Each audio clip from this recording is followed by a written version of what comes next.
Hello hello hello, नमस्कार नमस्कार नमस्कार जी। स्वागत है आप सभी लोगों का PWIITGEMCSNet यूट्यूब चैनल पर। क्या हाल चाल है आप सभी लोगों के? A very very welcome to all of you, है ना। आज के लेक्चर में आप सभी का स्वागत है। IIT-JEM 2025 के लिए जो अपनी सीरीज चल रही है उसमें पीरियोडिसिटी को आज हम डिस्कस करेंगे और उसको डिस्कस हम क्वेश्चंस के थ्रू ही करेंगे, है ना। क्वेश्चंस के थ्रू ही हम उसको डिस्कस करने की कोशिश करेंगे। यहाँ पर ये ध्यान रखना, कॉन्सेप्ट्स मतलब क्वेश्चन के साथ साथ उसके कॉन्सेप्ट्स मैं आपको बता दूंगा। अलग अलग टाइप के क्वेश्चंस हैं, कुछ बेसिक से भी हैं और IIT-JEM में ये चैप्टर से बेसिक क्वेश्चन भी आते हैं, है ना, और थोड़े से मुश्किल क्वेश्चन भी आगे जाते जाते आपको देखने को लगेंगे।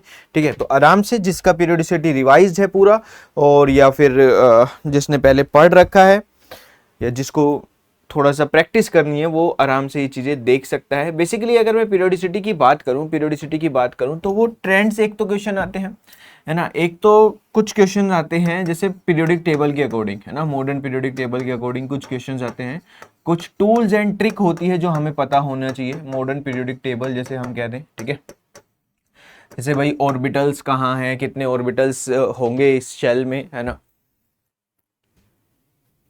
या फिर एकदम क्वांटम नंबर से रिलेटेड हम कह सकते हैं, क्वांटम नंबर से रिलेटेड हम कह सकते हैं, इससे क्वेश्चन आते हैं। जैसे नोड्स के इससे क्वेश्चन आए हैं। मॉडर्न पीरियोडिक टेबल मतलब कि समझ रहे हो कि भाई इस पीरियड में कितने एलिमेंट होंगे, या फिर ट्रिकी टाइप के क्वेश्चन कुछ पूछ लिया जाए कि अगर भाई n+l की वैल्यू इतनी है तो यहाँ पर कितने इलेक्ट्रॉन बैठ सकते हैं। इस टाइप का कुछ क्वेश्चन आपसे पूछ सकता है क्वांटम नंबर और पीरियोडिक टेबल से लिंकअप करके। और उसके बाद आपके ट्रेंड से रिलेटेड क्वेश्चन आते हैं, जैसे रेडियाई, है ना, साइज के क्वेश्चन बेसिकली आपको देखने को मिलते हैं। इंपॉर्टेंट सबसे आपका आयोनाइजेशन एनर्जी से रिलेटेड क्वेश्चन देखने को मिलते हैं। आयोनाइजेशन एनर्जी बहुत इंपॉर्टेंट है, ionisation energy one of the important topic हम इसको कहेंगे। ठीक है, इलेक्ट्रॉन एफिनिटी से क्वेश्चन देखने को मिलते हैं। ठीक है, और इलेक्ट्रॉन एफिनिटी कह दो या इलेक्ट्रॉन गेन एंथैल्पी कह दो, एंड देन इलेक्ट्रॉन नेगेटिविटी एक और, इनके ट्रेंड्स बेसिकली देखने को आपको मिल सकते हैं। ठीक है, तो किस तरीके से चलने वाला है चीजें, है ना, वो आज हम थोड़ा सा क्वेश्चन प्रैक्टिस के थ्रू पढ़ेंगे।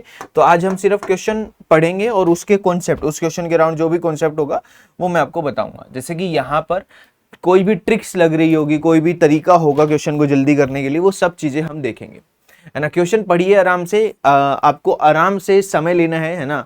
Total number of orbital present in a shell, जिसका प्रिंसिपल क्वांटम नंबर क्या है, 4 है। वो कह रहा है कि ऐसी शेल के ऑर्बिटल बताने हैं जिसका प्रिंसिपल क्वांटम नंबर मान लो अगर 4 है तो उसमें कितने ऑर्बिटल बैठ सकते हैं। ठीक है, तो देखो एक तो तरीका है पूरा कि भाई n=4 के लिए टोटल सब शेल कौन कौन सी होगी। n=4 के लिए l की वैल्यू कौन कौन सी हो सकती है, 0 to n-1 हो सकती है, यानी कि 0, 1, 2 और 3 हो सकती है। यानी कि एक आ सकता है 4s, एक आ सकता है 4p, एक आ सकता है 4d और एक आ सकता है 4f। ठीक है, ये आ सकता है आपके पास। अब ऑर्बिटल्स पूछ रहा है वो, 4s में कितना ऑर्बिटल होता है, 4s में एक ही ऑर्बिटल होता है, 4p में 3 होते हैं, 4d में कितने होते हैं, 5 ऑर्बिटल, 4f में कितने होते हैं, 7 होते हैं। ऐसे ऑर्बिटल होते हैं। नंबर ऑफ ऑर्बिटल वो पूछ रहा है तो आपको नंबर ऑफ ऑर्बिटल्स ही बताने, तो कितना होगा, 7 और 3 10, 11 और 5 16, यानी कि 16 ऑर्बिटल यहां पर आएंगे। ठीक है, या फिर आप सीधा भी कह सकते हो, एक फॉर्मूले से सीधा भी आप निकाल सकते हो, क्या ये वाला ट्रिक लगाओगे, number of orbitals, number of orbitals in a shell का फॉर्मूला क्या होता है भैया, n² होता है। ठीक है, कितना होता है भैया, n² होता है। तो यहां पर कितना हो जाएगा आपका, 4 है, 4² यहां पर हो जाएगा, यानी कि 16 हो जाएगा। अगर वो ऐसा पूछ लेता कि भाई कितने इलेक्ट्रॉन बैठ सकते हैं, कितने इलेक्ट्रॉन बैठ सकते हैं ऐसी शेल में जिसका प्रिंसिपल क्वांटम नंबर 4 है, तो अपन क्या करेंगे, 2n² लगा देंगे। भाई एक ऑर्बिटल में 2 इलेक्ट्रॉन बैठ सकते हैं, 16 ऑर्बिटल है, कितने इलेक्ट्रॉन बैठ जाएंगे, 16 दूनी 32 कर देंगे। बट यहाँ पर फिलहाल उसने ऑर्बिटल पूछा है, तो ऑर्बिटल पूछा है तो भाई अपना 16 आंसर सही हो जाएगा। ये आंसर क्या हो जाएगा आपका, सही जवाब हो जाएगा। बोलो जी यस और नो, क्लियर है, सिंपल है। ठीक है, 16 आंसर हो जाएगा। नंबर ऑफ इलेक्ट्रॉन पूछ ले, है ना, तो ये दो फॉर्मूले होते हैं भाई, है ना, ये दो फॉर्मूले सिंपल से होते हैं, नंबर ऑफ ऑर्बिटल एक शेल में, और ये तो अपने को पता ही है number of orbital in a subshell, एक सबशेल में कितने ऑर्बिटल होते हैं, तो उसका फॉर्मूला क्या बनता है, 2l+1। जैसे d के अंदर 5 ऑर्बिटल क्यों आए, एफ के अंदर 7 ऑर्बिटल क्यों आए, क्योंकि अगर मैं एफ के लिए एल की वैल्यू देखूंगा तो कितना आएगा, 3 आएगा, तो नंबर ऑफ ऑर्बिटल कितना हो जाएगा, 2l+1 यानी कि 2 × 3+1 यानी कि कितना आएगा, 7, यहाँ पर आंसर आ जाएगा 7 आंसर आ जाएगा। तो ये 2 क्वेश्चन टाइप के आ सकते हैं, ध्यान रखना। आगे चलेंगे, नेक्स्ट बिल्कुल सिंपल है। नेक्स्ट कह रहा है कि which of the following set of quantum number एक करेक्ट है फॉर ऐसे इलेक्ट्रॉन के लिए जो 4D में बैठा हुआ है, 4D में बैठे हुए के लिए कौन सा सेट ऑफ क्वांटम नंबर जो है जी करेक्ट है। तो आप हमेशा 4 क्वांटम नंबर बेसिकली आपके पास है, एक है n जो शेल के बारे में बता रहा है, एक है l जो सब शेल के बारे में बता रहा है, ठीक है, एक है ml जो ओरिएंटेशन ऑफ ऑर्बिटल के बारे में बता रहा है, ठीक है, और एक है जो ms जो स्पिन ऑफ इलेक्ट्रॉन के बारे में बता रहा है, ठीक है। तो ये है, अब क्योंकि स्पिन ऑफ इलेक्ट्रॉन -½ या +½ ही होंगे, इन दोनों में से एक ही होगा। तो अगर यहां पर हम देखें which of the following set of quantum number is correct, तो बेसिकली यहां पर क्या आएगा, यहां पर आपको देखने को मिलेगा 4D है, तो भाई n = 4D के लिए ये बात तो कंफर्म है, 4D के लिए n = 4 होगा और l = 2 होगा, ये बात तो कंफर्म है। तो सबसे पहले तो मैं ये काटूं, 3 वाला काटूंगा, ठीक है, और उसके बाद मैं ये वाला काटूंगा, क्योंकि इसमें l = 3 दे रखा है, ये 4f का इलेक्ट्रॉन होगा, तो वो भी गलत हो जाएगा। अब बच्चा ये वाला और ये वाला, ठीक है, तो m की वैल्यू, तो ये 3 चीजें आप क्वांटम नंबर में ध्यान रखेंगे। n 0 नहीं हो सकता, अगर n के बारे में कुछ ध्यान रखना है तो n के बारे में आप ये ध्यान रखोगे, ठीक है। अगर आपको n के बारे में कुछ ध्यान रखना है तो आप क्या ध्यान रखोगे कि n 0 नहीं हो सकता। l की वैल्यू कौन कौन सी पॉसिबल है, वो है 0 to n-1, 0 to n-1 l की वैल्यू पॉसिबल है। अगर आपसे पूछे कि ml, तो ml कितना होगा, -L to +L, -L to +L possible होगा ml, ठीक है। अगर आपसे पूछ लिया जाए ms कितना होगा, वो होगा -½ या फिर +½ ठीक है। तो अगर ये देख लो l = 2 हो गया, n = 4 हो गया, तो अब m की वैल्यू, अब मेरा अगर l = 2 है तो उसके लिए m कौन कौन सा पॉसिबल होगा, -2 to +2 यानी कि -2 -1 0 +1 +2, 3 कभी पॉसिबल ही नहीं हो सकता, 3 कभी पॉसिबल ही नहीं हो सकता। तो यहां पर ये जो डी ऑप्शन है, दिस इज डी ऑप्शन, तो ये क्या हो जाएगा आपका, ये क्या हो जाएगा भाई, गलत जवाब हो जाएगा। ये क्या हो जाएगा जी, गलत जवाब हो जाएगा। आंसर क्या सही आएगा, ये आंसर सही आएगा, ए ऑप्शन क्या आएगा, बिल्कुल सही जवाब आएगा। बोलो जी यस और नो, सिंपल आपका ए ऑप्शन क्या आएगा, सही जवाब आएगा। दिख रहा है आपको क्लियरली स्क्रीन पर, हाँ दिख रहा है भाई, ठीक है। चलिए आगे चलते हैं, ये एक क्वेश्चन है, ठीक है, अफबो से है, अफबो है ना, अफबो प्रिंसिपल का जो आपका है उसके रिगार्डिंग क्वेश्चन है। Which among the following is not in accordance with Aufbau principle, इनमें से कौन है जो अफबो प्रिंसिपल के अकॉर्डिंग सही नहीं है। तो भैया अफबो प्रिंसिपल बेसिकली क्या कहता है आपको, अगर मैं अफबो की बात करूं, अफबो बेसिकली क्या है, एक जर्मन वर्ड है ना, जो आपको बताता है, जर्मन है या जर्मन ही आई थिंक है ना, जो आपको बताता है बिल्डिंग अप, है ना। तो अफबो का मतलब है एक तरीके से इलेक्ट्रॉनिक कन्फिगरेशन कैसे भरी जाए, ठीक है। तो ये कहता है, ये 2 चीज कहता है, लो n+l रूल बेसिकली ये देता है, और उसमें ये कहता है कि लो value of n+l will have low energy, उसके पास क्या होगी, लो एनर्जी होगी, will have low energy and will field first, and will be filled first, और वो क्या भरा जाएगा, पहले भरा जाएगा, ये बात ध्यान रखना, वो पहले भरा जाएगा, ठीक है। और अगर n+l की वैल्यू सेम हो जाएगी तो आप low value of n check करने हैं। तो यहां पर दूसरे नंबर पे क्या करना है, इफ n+l वैल्यू क्या हो जाएगी, सेम हो जाएगी, तब आपको क्या करना है, देन आपको चेक करना है लो वैल्यू ऑफ n, ठीक है, लो वैल्यू ऑफ n। अगर आपकी n+l वैल्यू सेम हो जाएगी तो आपको low value of n check करना है, मतलब n+l वैल्यू अगर सेम है तो उसमें से सेलेक्ट किया जाए लो एनर्जी वाला, तो उसमें लो n आपको चेक करना है, ठीक है। तो अगर मैं इसको देखूं, है ना, यहाँ पर इसकी n+l वैल्यू कितनी है, 7 + 1 8 है, यहाँ पर है 7 + 0 7 है, यहाँ पर है 6 + 2 = 8 है। तो ये गलत हो गया है, ये गलत हो गया है। 7 वाला यहाँ पर 7s की एनर्जी लो आनी चाहिए, फिर आएगा आपका 5f, फिर आएगा 6d, फिर आएगा 7p। ये ऐसे रहेगा, 7s की वैल्यू लो होनी चाहिए, ये 7s की वैल्यू लो होनी चाहिए। जैसे कि यहाँ पर अगर आप देख रहे हो 7s की वैल्यू लो है, तो ये आपका क्या हो गया, इनकरेक्ट हो गया। तो यही हमारा आंसर हो जाएगा, ए ऑप्शन हो जाएगा। ठीक है, अब जैसे इसको देख रहे हो आप, इनमें सबकी n+l वैल्यू है ना, सबकी अगर इसकी n+l वैल्यू देखेंगे तो 7 आएगी, इसकी अगर हम देखेंगे तो 8 आएगी, इसकी भी 8 आएगी और इसकी भी कितनी आएगी, 8 आएगी। इन तीनों में कैसे डिसाइड हुआ, लो वैल्यू ऑफ n। इसकी 5f है, क्या है भैया ये 7s 5f 6d 7p, 7s 5f 6d 7p। 7s लो कैसे हुआ, क्योंकि उसकी n+l वैल्यू लो है, n+l वैल्यू लो है इसलिए वो लो हुआ। अब इनमें n+l वैल्यू सेम हो गई है, 8 हो गई है, तो इनमें कैसे सेलेक्ट करेंगे, 5f को लो कैसे करेंगे, क्योंकि उसका n की वैल्यू लो है, तो इस वजह से सेलेक्ट होएगा। जैसे कि भाई यहां पर देखो, यहां पर देखिएगा 3+2, 4+1, 5+0, 4+2, ठीक है, तो ये तो 6 हो गया, 5 हुआ, 5 हुआ और ये 5 हुआ, तो 6 वाला तो हाई एनर्जी का होगा। अब इन तीनों में कैसे सेलेक्ट हुआ, लो वैल्यू ऑफ n,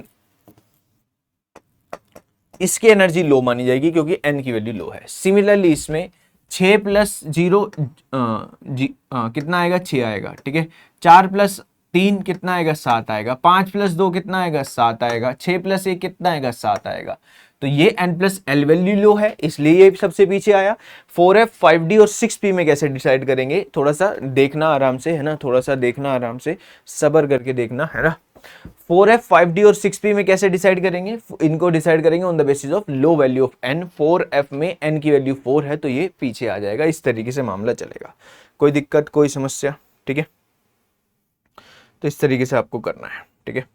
चलिए इसका आंसर बताइए, है ना, क्या पूछा है आपसे, the correct order of radii is, correct order of radii यहां पर आपसे पूछा है। क्या पूछा भैया, correct order of radii basically आपसे पूछा है, ठीक है।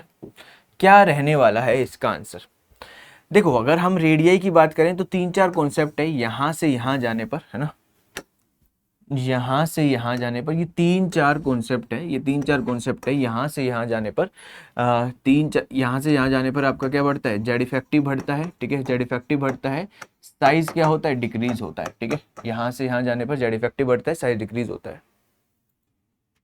इधर आपके पास क्या बढ़ रही है, शेल बढ़ रही है, नंबर ऑफ शेल नीचे बढ़ती है, ठीक है, तो साइज क्या होता है, बढ़ता है ना, साइज बढ़ता है, एक ये है, ठीक है। आयनिक की रेडियाई के अकॉर्डिंग अगर हम बात करें, आयनिक रेडियाई, तो ध्यान रखना नेगेटिव चार्ज के वो डायरेक्टली प्रोपोर्शन है और इन्वर्सली चार्ज के वो पॉजिटिव चार्ज के वो इन्वर्सली प्रोपोर्शन है। तो ये कुछ चीज़ें यहाँ पर लगेंगी, ठीक है, ये कुछ चीज़ें बेसिकली यहाँ पर लगेंगी। तो अगर मैं यहाँ पर देख रहा हूँ नाइट्रोजन, बेरिलियम, बोरोन, है ना, करेक्ट आपसे पूछा है, हमेशा क्वेश्चन को ध्यान से पूछो, करेक्ट पूछ रहा है या इनकरेक्ट पढ़ रहा है, ठीक है। तो यहाँ पर आपके पास बेरिलियम है, बेरिलियम, बोरोन है, कार्बन है, नाइट्रोजन है।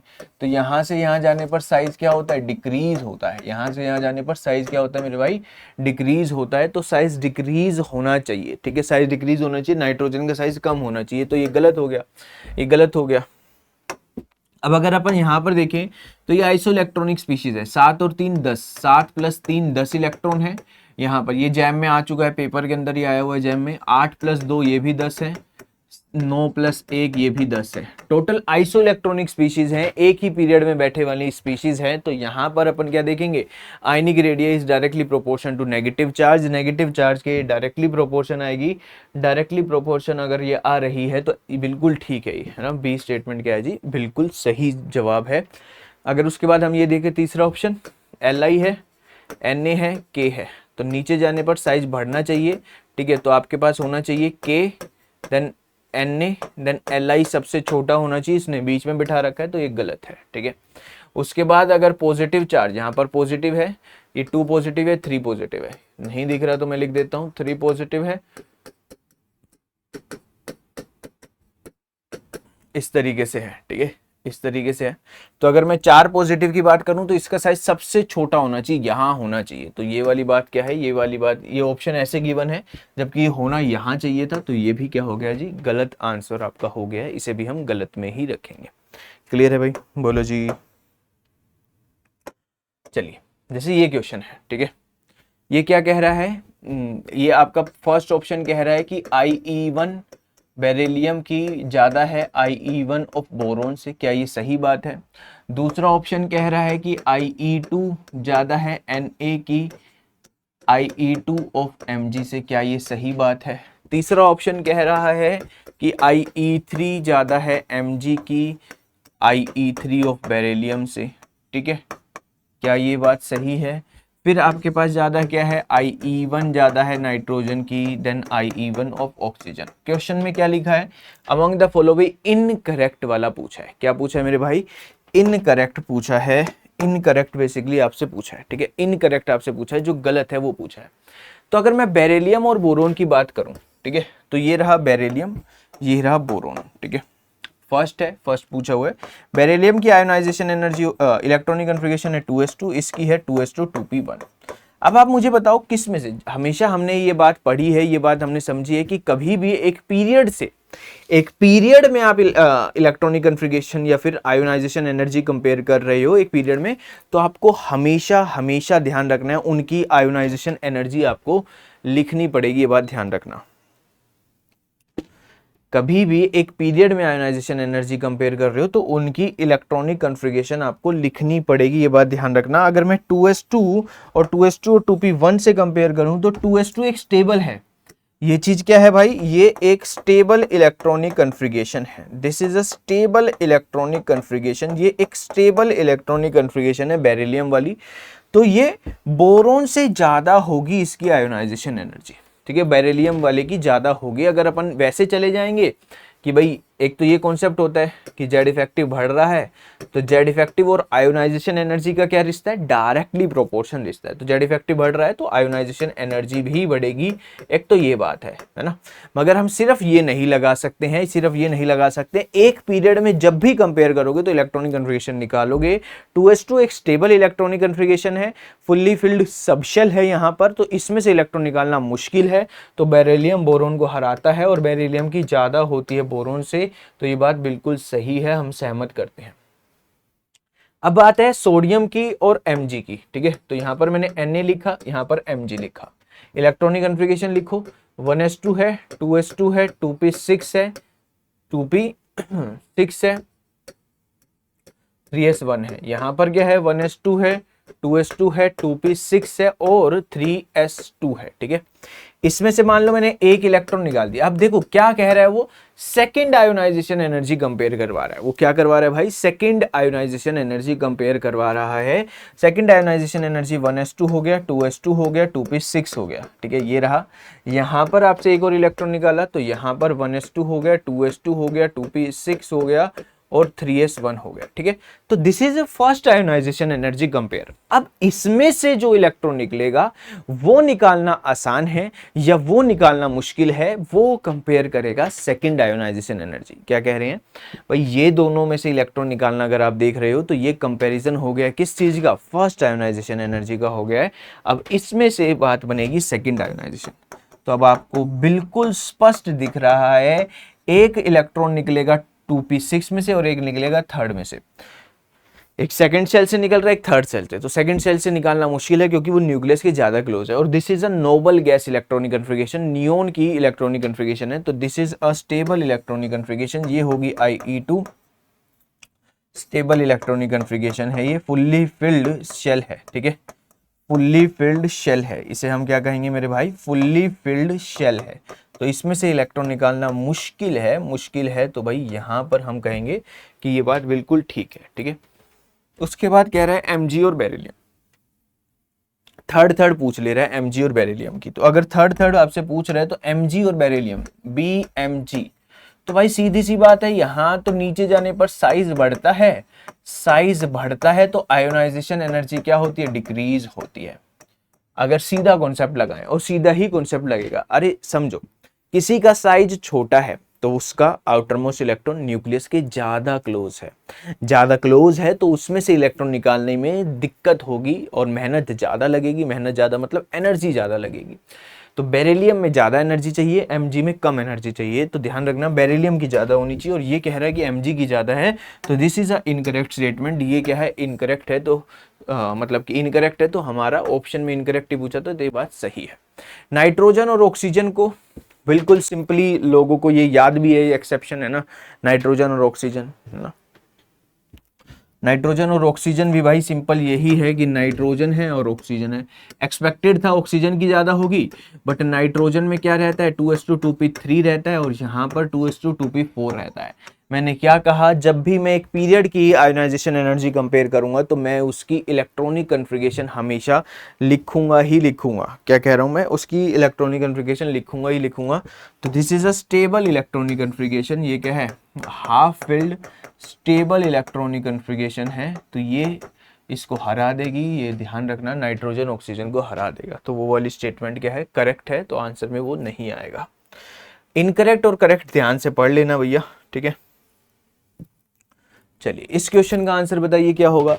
The electrons identified by quantum numbers, है ना, can be placed in order of increasing energy from lowest to highest.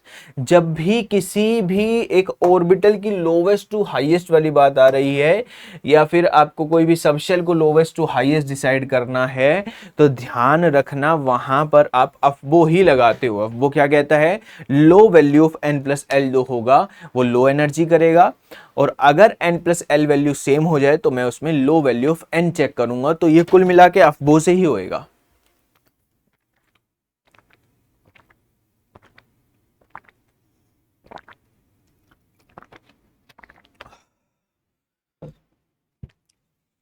अगर मैं इधर कंपेयर करूं n+l वैल्यू, n+l वैल्यू यहां पर कंपेयर करूं तो ये 4 + 1 होगा, यानी कि 5 होगा। इधर कंपेयर करूं n+l वैल्यू, 4 + 0 4 होगा।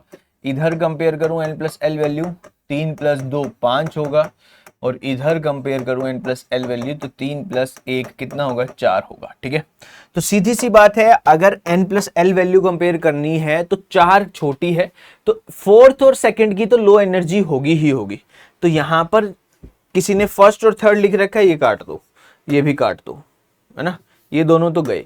फोर्थ और सेकंड की तो लो एनर्जी होगी। अब इन दोनों में कैसे डिसाइड करेंगे, लो वैल्यू ऑफ n, तो सबसे कम होगी फोर्थ की एंड देन होगी सेकंड की। क्या किसी ऑप्शन में ये है, ये रहा पहला ही ऑप्शन है, फोर्थ की सबसे कम और उससे ज्यादा सेकंड की। ठीक है, और उसके बाद अगर मैं डिसाइड करूं तो n+l = 5 आ रहा है, यहां पर भी 5 आ रहा है।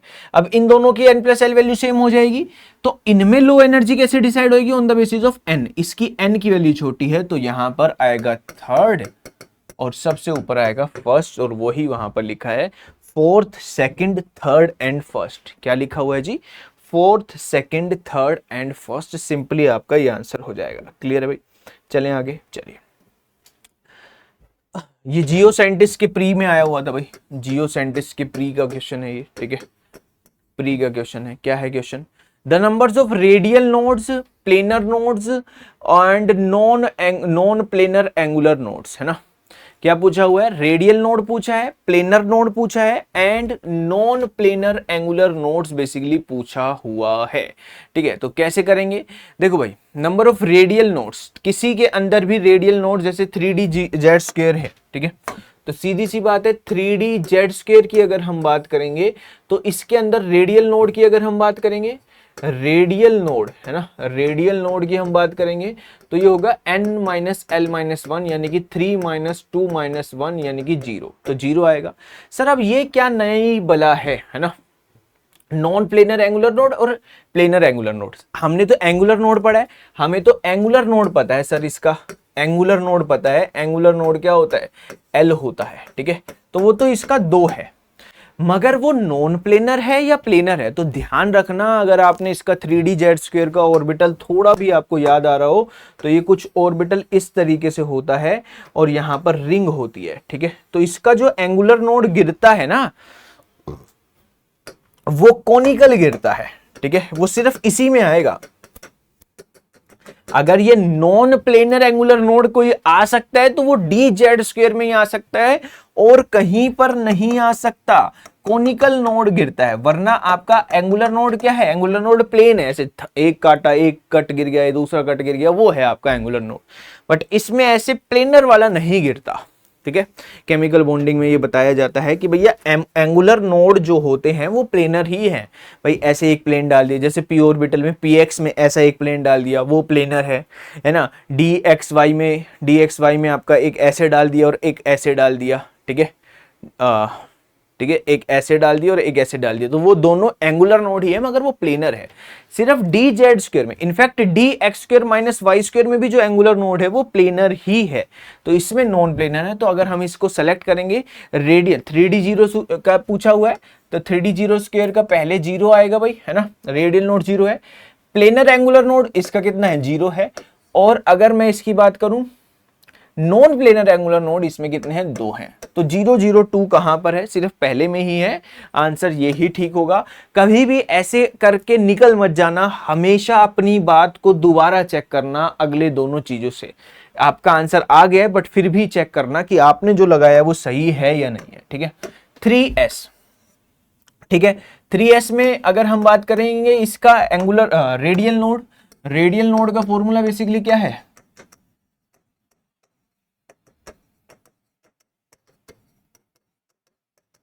टू आएगा। एंगुलर नोड इसमें होगा ही जीरो, अब वो प्लेनर नॉन प्लेनर क्या ही करोगे जब है ही जीरो उसमें। एंगुलर नोड क्या होता है, एल होता है और वो जीरो ही है, तो भैया इसमें आएगा आपका रेडियल नोड जीरो और एंगुलर प्लेनर नॉन प्लेनर दोनों ही जीरो होंगे। उसके बाद है 3px, है ना, 3px ले लो या 3py ले लो, 3pz ले लो, कोई उसमें दिक्कत नहीं है, क्योंकि एंगुलर और रेडियल नोड्स m की वैल्यू पर डिपेंड ही नहीं करते, तो एक्स वाई जेड का यहाँ पर कोई टेंशन ही नहीं लेना है, ठीक है। एक्स वाई जेड का यहाँ पर कोई टेंशन ही नहीं लेना है, ठीक है। यहाँ पर आपके पास क्या आ जाएगा, रेडियल नोड अगर मैं लिखूं, रेडियल नोड अगर मैं यहाँ पर लिख रहा हूं तो कितना हो जाएगा, n minus L minus 1, 3 minus 1 minus 1, यानी कि कितना हो जाएगा, ये हो जाएगा 1। अगर मैं एंगुलर नोड की बात करूं तो वो कितना होगा, वो आपके पास होगा L के इक्वल यानी कि 1। अब सर वो प्लेनर है या नॉन प्लेनर है, तो आप थोड़ा सा सोचो, 3p क्या होता है, इस तरीके से होता है, तो वो प्लेनर ही डलता है, ऐसे प्लेन डलता है, तो ये प्लेनर में आएगा, this is a planar angular node. और इसमें नॉन प्लेनर कितना रहेगा, जीरो रहेगा, इसलिए इसका फर्स्ट ऑप्शन क्या होगा, सही होगा। एक अच्छा क्वेश्चन में से हम इसको कहेंगे, एक बढ़िया क्वेश्चन में से हम इसको मानेंगे। क्लियर है भाई, बोलिए जी, कोई दिक्कत कोई समस्या। चलिए नेक्स्ट इस क्वेश्चन को देखियो, Which of the following statement about spectral line is incorrect? हमेशा करेक्ट इनकरेक्ट वाले शब्द अच्छे से पढ़ो। अगर आप ये करेक्ट इनकरेक्ट वाले में गलती कर दोगे तो क्वेश्चन शुरू, आपने मान लो करेक्ट पढ़ा, पहला ऑप्शन ही करेक्ट दिखा, आपने करेक्ट कर दिया, आ गए आप खत्म पेपर। ऐसे मत करना भैया, है ना। लाइमन बाल्मर से पूछा हुआ है तो थोड़ा बहुत बना लो, जैसे ही क्वेश्चन दिखा थोड़ा बहुत बना लो। एनर्जी गैप डिक्रीज होता है बट हमारे पास जगह कम है तो हम इसलिए इस तरीके से बना रहे हैं, वैसे एनर्जी गैप डिक्रीज ही हो रहा है और डिक्रीज ही हमने यहाँ पर दिखाया है, ठीक है। अगर n इजिकल टू 1 पर आए, n इजिकल टू 2 पर आए, ये n इजिकल टू 1 हो गया, ये n इजिकल टू 2 हो गया, ये n इजिकल टू 3 हो गया, n इजिकल टू 4 हो गया, n इजिकल टू 5 हो गया,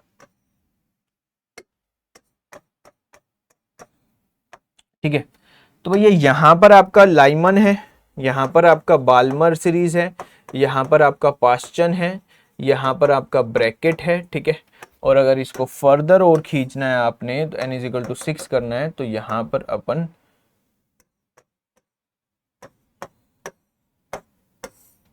तो यहाँ पर n equal to Lyman Balmer Paschen Brackett, और ये जो सीरीज होती है वो p फंड होती है, ठीक है। क्या कह रहा है, Paschen series appear in visible region. अब इसमें रीजन भी ध्यान रख लो, ये जो रहता है लाइमन वाला यूवी में रहता है, ये विजिबल में रहता है, ठीक है। और उसके बाद ये वाले लोग आईआर में रहते हैं। तो वो क्या कह रहा है कि Paschen series Lyman Balmer Paschen IR में रह रहे हैं, तो ये बात क्या है, करेक्ट है, इनकरेक्ट नहीं है, ठीक है। The lines in the Balmer series correspond to electron transition from energy levels higher than n equal to 2। भाई बाल्मर सीरीज में क्या होता है, n इजिकल टू 2 पे आ रहा होता है, कहां से, उससे ऊपर वाले से, तो n इजिकल टू 2 फिक्स है, उसके ऊपर वाले से n इजिकल टू 2 पर आ रहा है, तो ये बात भी ठीक है। Transition from higher energy level to fifth energy level produce p Pfund series which fall in infrared. अगर मैं पी फंड सीरीज ये रहा, ठीक है, देखो भाई लाइमन के लिए n इज इक्वल टू 1 है, n1 इज इक्वल टू 1 है, यानी कि लाइमन सीरीज कौन सी होगी, जब 1 पर आएगा, बाल्मर सीरीज जब 2 पर आएगा, पास्टन सीरीज जब 3 पर आएगा, ब्रैकेट सीरीज जब 4 पर आएगा, पी फंड सीरीज जब इलेक्ट्रॉन हायर से 5 पर आएगा तो उसे पी फंड कहेंगे, और वो इंफ्रारेड रीजन में रहती है, बिल्कुल ठीक।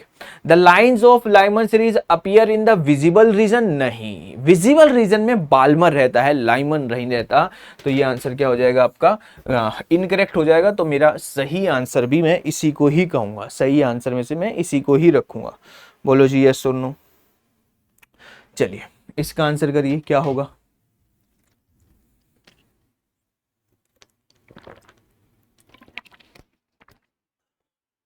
Which one will have the highest second ionization energy? Second ionization energy जब भी कंपेयर करनी है तो जो चीज गिवन है ना आपको, जैसे ये चीज आपको गिवन है, इसमें से एक इलेक्ट्रॉन निकालो, इसमें से एक इलेक्ट्रॉन निकालो, ये जो चीज गिवन है इसमें से एक इलेक्ट्रॉन निकालो, और जो बनेगा उसको कंपेयर करना है, उस इलेक्ट्रॉनिक कन्फिगरेशन को कंपेयर करना है।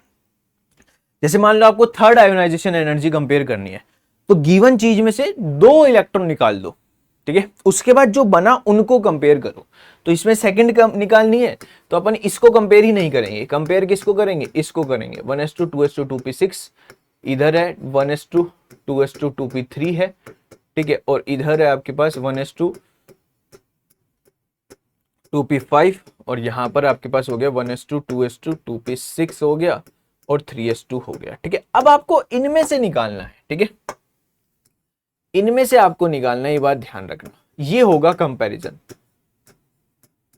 तो सबसे हाईएस्ट कौन सा होगा भाई, सीधा दिख रहा है, नोबल गैस इलेक्ट्रॉनिक कन्फिगरेशन लेकर बैठा है, नोबल गैस इलेक्ट्रॉनिक कन्फिगरेशन लेकर बैठा है। ये नहीं दिख रहा क्या आपको, यार मैंने गलत पेन ले लिया यहाँ पर, है ना, यहाँ पर मैंने गलत पेन ले लिया था, पता नहीं ये लाल बार बार क्यों आ जा रहा है। वैसे मुझे बिल्कुल भी पसंद नहीं है ये पेन लाल वाला, पर सबसे ज्यादा इसी को ही पकड़ रहा हूं मैं।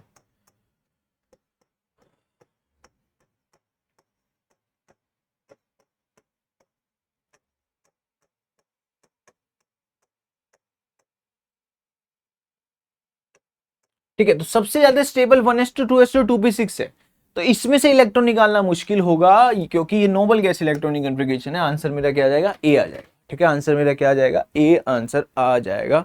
बोलो जी, अगर मान लो इसी क्वेश्चन में पूछता कि सबसे हाईएस्ट आयोनाइजेशन एनर्जी किसकी है, तो जब उसने कुछ भी मेंशन नहीं किया, जस्ट वो हाईएस्ट आयोनाइजेशन एनर्जी पूछ रहा है, तो बात वहां पर एकदम जाहिर है ना, एकदम जाहिर है कि वो फर्स्ट आयोनाइजेशन एनर्जी पूछ रहा है। तो अगर यहां पर सिर्फ ये होता हाईएस्ट आयोनाइजेशन एनर्जी होता तो आंसर ये आता। अब 1s2 2s2 2p6 इन्हीं को कंपेयर करते जो गिवन है, और ये सबसे ज्यादा स्टेबल है। क्लियर भैया, बोलो जी, सिंपल था। चलिए बोलो भाई, चलिए इसको बताइए, है ना, ये नेट जैम का पेपर में आया हुआ था, NaMg, Na यहाँ पर क्या है, Mg है, गलत लिखा हुआ है है ना, अरे ये ऑप्शन उधर, ये 3 ऑप्शन है भाई, है ना, ये 3 ऑप्शन है, Na पॉजिटिव है, Mg2 पॉजिटिव है, और Al3 पॉजिटिव है, और F नेगेटिव है। इनमें ये IIT जैम का क्वेश्चन है, इनमें करेक्ट ऑर्डर आपको बताना है। तो अगर आप थोड़ी सी नजर मारो, ये आइसो इलेक्ट्रॉनिक है, फ्लोरीन का एटॉमिक नंबर कितना है, 9 है, उसमें 1 इलेक्ट्रॉन डाला तो 10 इलेक्ट्रॉन बन गए। एल्यूमिनियम का एटॉमिक नंबर कितना है, 13 है, 13 में से 3 इलेक्ट्रॉन निकाल दिए, 10 इलेक्ट्रॉन बन गए। Mg का 12 है, 12 में से 2 इलेक्ट्रॉन निकाल दिए, 10 बन गए। Na का 11 है, 11 में से 1 इलेक्ट्रॉन निकाल दिया, 10 बन गए। तो सब जब आइसोइलेक्ट्रॉनिक स्पीशीज हैं तो आयनिक रेडिएट डायरेक्टली प्रोपोर्शन है नेगेटिव चार्ज के, नेगेटिव चार्ज में सबसे ज्यादा होगा, और पॉजिटिव चार्ज का इन्वर्सली प्रोपोर्शन होगा, ठीक है। तो अगर पॉजिटिव चार्ज बढ़ा, क्योंकि आप एक चीज समझो, अब यहां पर इलेक्ट्रॉन देखो भाई, है ना, इलेक्ट्रॉन तो इतने हैं, प्रोटॉन क्या है, atomic number 11 proton, 12 proton, 13 proton, और यहां पर 9 प्रोटॉन। अब मुझे बताओ 13 प्रोटॉन अगर मैं इसको इधर ले लूं, ये वाली चीज को मैं इधर ले लेता हूं, ठीक है, F नेगेटिव कितना है, 10 इलेक्ट्रॉन है और 9 प्रोटॉन है। अब मुझे बताओ 10 इलेक्ट्रॉन को 13 लोग खींच रहे हैं, तो इधर जेड इफेक्टिव ज्यादा होगा, तो जेड इफेक्टिव इधर ज्यादा होगा, तो साइज क्या होगा, कम होगा भाई। 13 लोग 10 लोगों को खींच रहे हैं, तो जेड इफेक्टिव ज्यादा है, साइज कम है। तो यहाँ पर आपका क्या आएगा, Al3 पॉजिटिव का साइज सबसे कम आएगा। पॉजिटिव चार्ज के इन्वर्सली प्रोपोर्शन होता है, तो जितना ज़्यादा पॉजिटिव चार्ज उतना कम साइज। यहाँ पर आपका सी आंसर क्या हो जाएगा जी, सही जवाब हो जाएगा। सी विल बी द राइट वाला आंसर। ठीक है, सी क्या है आपका सही जवाब है। चलिए इसका आंसर करिए क्या होगा, है ना, क्या होगा इसका आंसर, सिंपल सा है। With respect to periodic properties का आपको करेक्ट स्टेटमेंट बताना है। जैम 2018 का क्वेश्चन है। सारी स्टेटमेंट को एक एक करके ध्यान से पढ़ो भाई, है ना, कौन सी स्टेटमेंट आपको सही लग रही है। इलेक्ट्रॉन एफिनिटी ऑर्डर, पहला क्या कह रहा है भैया कि इलेक्ट्रॉन एफिनिटी का जो ऑर्डर है ना, इलेक्ट्रॉन एफिनिटी का ऑर्डर जो है वो फ्लोरीन, ऑक्सीजन और क्लोरीन है। आप थोड़ा सा इसमें रिकॉल करो कि आपने क्या पढ़ा होगा। अगर मैं इलेक्ट्रॉन एफिनिटी उठाऊं, है ना, इलेक्ट्रॉन एफिनिटी की बात उठाऊं, तो मुझे पता है कि ये वाली बात शायद आप लोगों ने सुनी हो कि इधर आपका फ्लोरीन क्लोरीन से हारता है ना। फ्लोरीन की एक्सपेक्टेड होती है कि सबसे हाईएस्ट होनी चाहिए थी, बट ऐसा नहीं होता है ना। ये बात आपने शायद सुनी हो कि फ्लोरीन की एक्सपेक्टेड है हाईएस्ट होनी चाहिए थी, बट उसका नहीं होता, क्योंकि फ्लोरीन का यहां पर क्या होता है, स्मॉल साइज होता है, स्मॉल साइज होता है। ठीक है, तो एक्स्ट्रा इलेक्ट्रॉन लेने पर उसके बीच में रिपल्शन क्रिएट होगा, इसलिए क्लोरीन से वो हार जाता है। ठीक है, तो सबसे हाईएस्ट अगर पूछी जाए तो पूरे पीरियोडिक टेबल में क्लोरीन की है जो सबसे हाईएस्ट इलेक्ट्रॉन गेन एंथैल्पी या फिर इलेक्ट्रॉन एफिनिटी, सबसे हाईएस्ट में क्लोरीन का नाम आता है। तो यहां पर क्लोरीन को हरा रखा है, वो गलत बात हो जाएगी। क्लोरीन हारता नहीं है, सबसे आगे होता है electron affinity as well as electron gain enthalpy.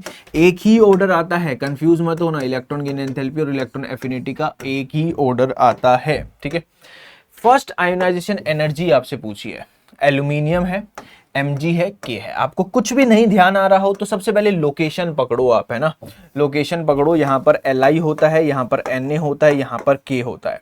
ठीक है, यहाँ पर B है, यहाँ पर Mg है। ठीक है, यहाँ पर बोरोन है, यहाँ पर एल्यूमिनियम है। ठीक है, तो ये है। ठीक है, इधर है आपके पास। अभी पोटेशियम को छोड़ दो, Mg और एल्यूमिनियम को ही एक बार हम ट्राई करते हैं कि Mg और एल्यूमिनियम से आपका हो रहा है या नहीं हो रहा। याद करो बेरिलियम ने बोरोन को हराया था, अभी पीछे बेरिलियम ने बोरोन को हराया था, क्योंकि अगर हम इसको कंपेयर करें Mg को और आपका किसका, एल्यूमिनियम, तो Mg क्या है आपका 1s2 2s2 2p6 है, या फिर इसके लास्ट में आपका क्या बनेगा 3s2 बनेगा, और यहाँ पर 3s2 3p1 बनेगा, 3s2 3p1 बनेगा। उसका साइज बड़ा है तो उसकी आयोनाइजेशन एनर्जी तो छोटी होगी ही होगी, तो वहां पर K पीछे है, वो चलो ठीक है। बट यहां पर अगर मैं बात करूं 3s2 और 3p1, 3s2 और 3p1 में से भाई ये क्या है आपका फुल्ली फिल्ड सबशेल है। This is fully filled subshell, इसको मैं क्या कहूंगा जी, फुल्ली फिल्ड सबशेल कहूंगा, फुल्ली फिल्ड सबशेल कहूंगा। तो इसमें से इलेक्ट्रॉन निकालना मुश्किल है, इसलिए ये हरा देगा। तो Mg की ज्यादा आएगी एल्यूमिनियम से, तो यहां पर ये ऑप्शन भी क्या है, गलत है। एटॉमिक रेडियस कह रहा है नाइट्रोजन फॉस्फोरस आर्सेनिक का, नाइट्रोजन हो गया, फॉस्फोरस हो गया, आर्सेनिक हो गया। नीचे जाने पर साइज क्या होता है, घटता है, साइज घटता है। तो भाई यहाँ पर नाइट्रोजन छोटा होना चाहिए, then phosphorus and then arsenic ये होना चाहिए, बट वो कह रहा है कि नाइट्रोजन बड़ा है, तो ये गलत है। ठीक है, उसके बाद ये स्टेटमेंट है। ठीक है, उसके बाद क्या है, अब यही आपका आंसर होने वाला है। तो अब आपको इसको पूरे शिद्दत के साथ चेक करना है, क्योंकि 3 आप ऊपर उड़ा चुके आए हो और यही आपका बचा है। तो इसको Li हो गया, Na हो गया, K हो गया। ठीक है, यहां पर आपका क्या हो गया, बेरिलियम हो गया, Bmg हो गया, और यहां पर कैल्शियम हो गया। ठीक है, और उसके बाद आपका हाँ यही है।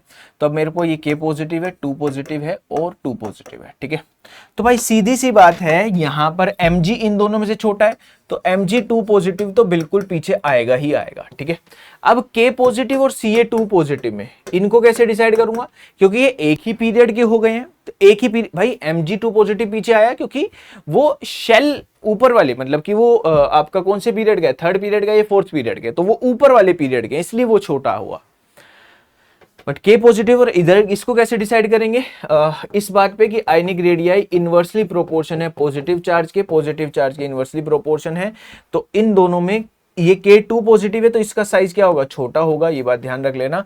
चाहे आपने K पॉजिटिव डिसाइड कर लिया, अब K2 पॉजिटिव, और पीछे क्या आएगा आपका Mg2 पॉजिटिव, ये बात ध्यान रखना। ठीक है, क्योंकि वो ऊपर वाले पीरियड का है। तो ये स्टेटमेंट क्या है भैया, बिल्कुल ठीक है, के पॉजिटिव, कैल्शियम 2 पॉजिटिव और Mg2 पॉजिटिव, ये बिल्कुल स्टेटमेंट करेक्ट है। तो आंसर क्या आएगा, डी आएगा। क्लियर है भाई। नेक्स्ट ऑप्शन देखते हैं, नेक्स्ट क्वेश्चन क्या है, ये भी अच्छा क्वेश्चन है, IIT जैम 2015 का है। आयोनाइजेशन पोटेंशियल से रिगार्डिंग, आयोनाइजेशन पोटेंशियल मतलब आयोनाइजेशन एनर्जी के रिगार्डिंग जो पढ़कर आए हो वही लगाना है, ठीक है।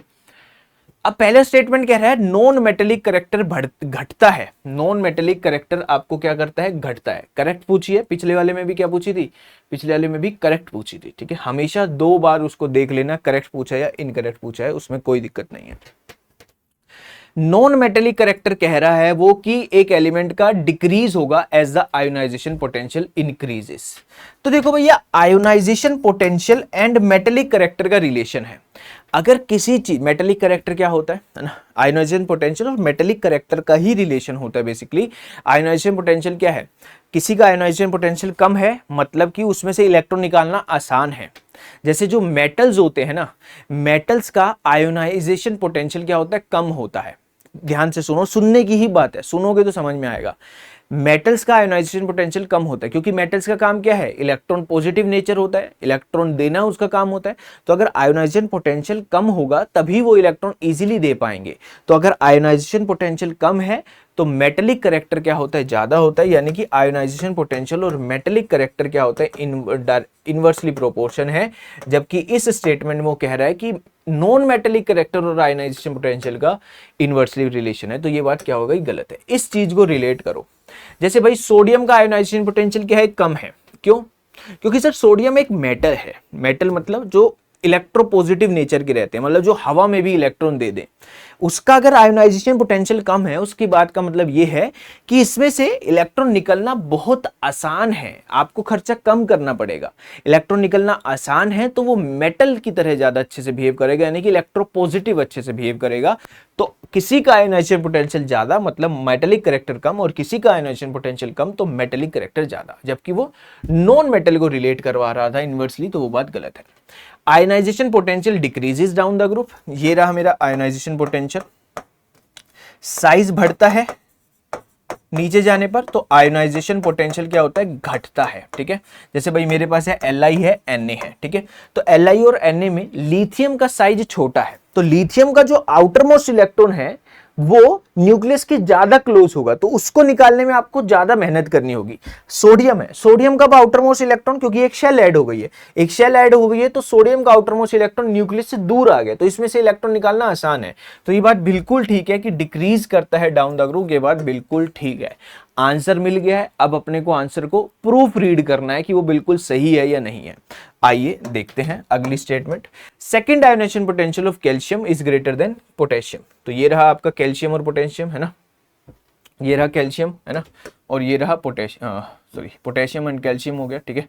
तो यहां पर अगर मैं ले रहा हूं, कैल्शियम ले लिया, पोटेशियम एंड कैल्शियम ले लिया, ठीक है। तो ये क्या हो गया आपके पास, ये आपके पास हो जाएगा 1s2 हो गया, 2s, अगर मैं इसकी कंपेयर करूं तो ये है आपके पास 2s1 है, ये 3s1 है, ये है 4s1, ठीक है।